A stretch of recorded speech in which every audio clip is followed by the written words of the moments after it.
Saya mengucapkan terima kasih dan penghargaan yang tinggi kepada Pak Gubernur yang sudah mencanangkan Bali menjadi provinsi yang bebas emisi. Ya, bebas emisi di beberapa tahun ke depan dan memulainya dengan program-program yang nyata. Ya, jadi ini suatu inisiatif. Bali terkenal sebagai provinsi pariwisata.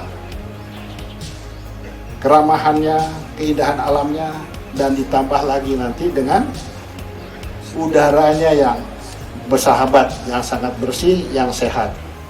Ya, jadi semoga ini bisa hari ini kita bisa menunjukkan kepada masyarakat yang lain.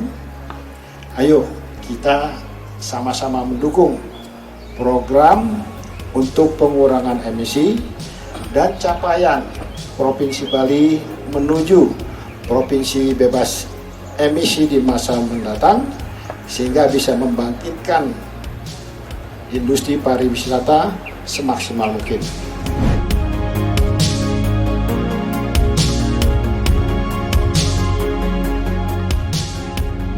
Sepeda motor listrik konversi? Oh, yes!